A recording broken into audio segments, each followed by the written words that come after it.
Today is a Monday, July 22nd, 2024, and it's a Monday. Yes, and I'm planning to visit China soon, next week, about 10 days later, but I'm not sure which country I should visit. But someone recommended Chongqing to me, and Chongqing seems to be a very hot, humid place. Not hot, but real hot, humid place. So I am a little bit reluctant. But besides whether I want to go there or not, let's learn about Chongqing life in Chongqing. And this article is from tomorrow.city. I've never read this article. I just pulled this one from the internet. Let's read this one. What life is like in Chongqing, the largest city in the world, Thursday, May 25th, 2024. Author M. Martinez Euclidiadas. The megacity of Chongqing, Chongqing is the largest city in the world by population. In its center, residents are stacked in skyscrapers like beehives, some of which are so compact that residents can even chat with their neighbors in the apartment in front without even shouting. The city of Chongqing is also known globally because its Transit 2 subway line passes through an apartment building where the Lizba station, Liz means pair, right? Pair,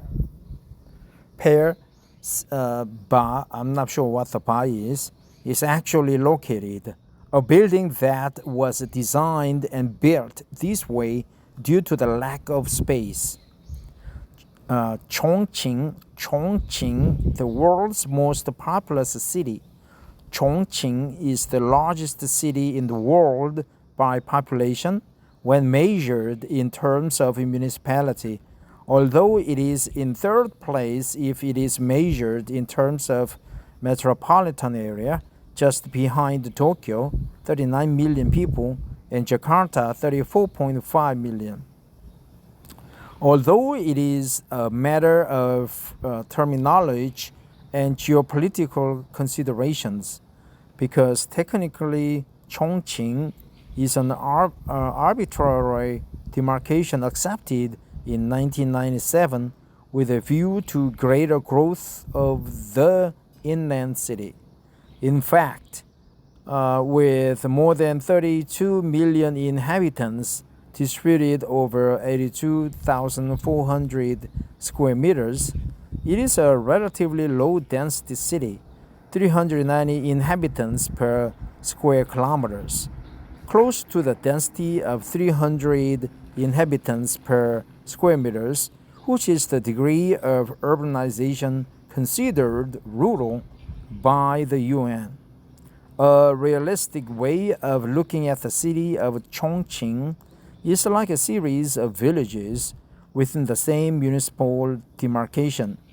In this regard, the city of Chongqing could almost be considered a very large town or a disproportionate sprawl, when in practice the majority of the population lives in an apartment within a tiny fraction of its territory. Giant towers without sun exposure. Residents of this city tend to live in apartments, and many in rather high ones. The city of Chongqing is known for its enormous buildings and housing, upper levels, and offices or services, lower level, which often do not allow any sunlight into the areas shaded by the buildings. Interesting. Unsurprisingly, some countries see this urban atmosphere as oppressive or dystopian, and functionalism apart, excessively contrived in the way in which Le Corbusier saw housing. Although it is not the only form of urbanism in Chongqing, The Chinese urban expansion at the end of the 19th century led to a form of urban development that seems to lack oxygen. An ancient and now industrial city away from the sea. There are 4 cities directly under the central jurisdiction of the People's Republic of China: Peking, Beijing, Shanghai, Tianjin, Chongqing, with the latter being the only one of these cities that is not close by the sea and also the largest by population. The image does not show the sea, but rather the confluence of Yangtze and Jialing rivers next to the city's financial center. The Chongqing Grand Theater on the right is built in the form of a tribute to the city's industrial past. But the center of the city, declared as such in April 1997, dates back to at least the 11th century BC, and it has had some form of population. Since the Stone Age, around 20,000 years ago, the name of the city dates back to the end of the 11th century BC, when the Emperor Guangzong christened it as important major Zhong celebration Qing, Chongqing, although its moment of triumph was as the provisional capital of China during the Second Sino-Japanese War, 1937 to 1946, followed by the Civil War, 1946 to 1949. If the First War transferred a major part of China's industry to the region, the second ended up strengthening it. Although Chongqing is known for its manufacturing industry, with a focus on steel, for which is known worldwide.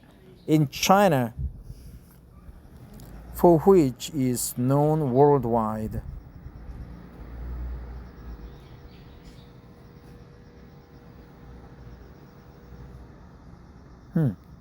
I think for which it is it is omitted here, mistake. For which it is known worldwide. In China, it is also known for manufacturing cars, machinery, and chemicals. Explosive growth. Chongqing has gone in just one generation from being a small network of rural municipalities to become the world's city. New York was the first. Chongqing will be the future one.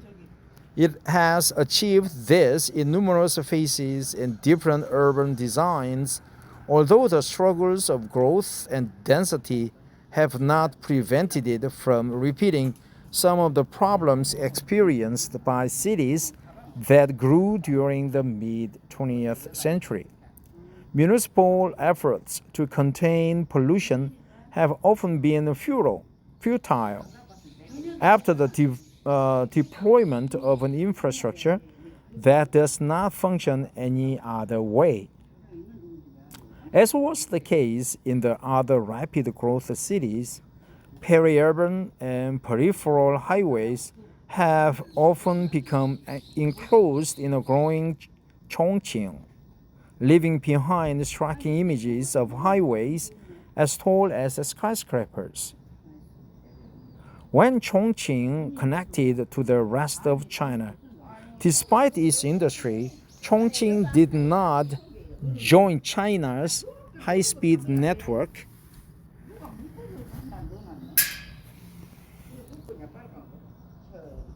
High-speed network 200 kilometers per hour until 2015, when it connected with Chengdu in the west. A year later, it did so with Wanzhou in the east, and in 2017, a winding route allowed the population to get to Xi'an by going around Chengdu.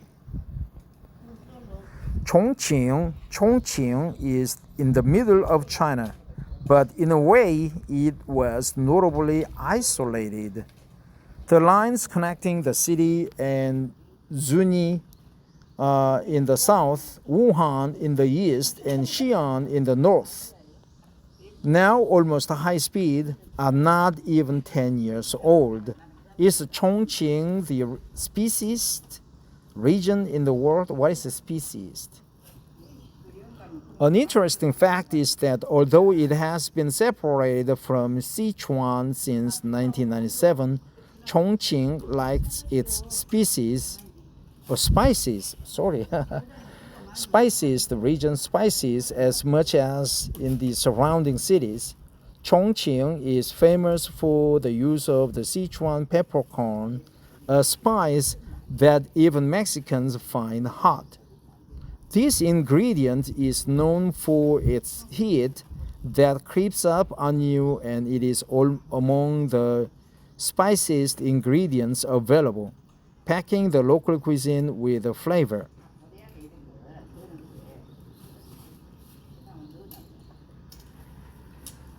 Interesting. Spiciest. Mexican Sichuan peppercorn. Well, from this article, there's no words that I would like to remember, but the content is that it does mention about the weather, but it mentioned about railroad networks and the hot spiciest food and how it developed from rural areas, network of rural villages into the world's third largest city in one generation within 30 years. And also is the peculiar city where the subway line, especially the transfer line, goes through the apartment. And sometimes apartment residents can chat with each other without hollering because the space between two apartments are so close they can just open the window and chat with their neighbors.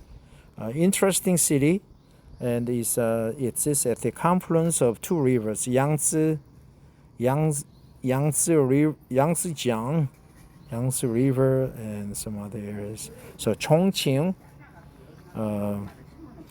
probably I would like to visit, but I heard that it's a very humid, damp in the summer. So I am planning to visit China sometime August 8th, that's Monday.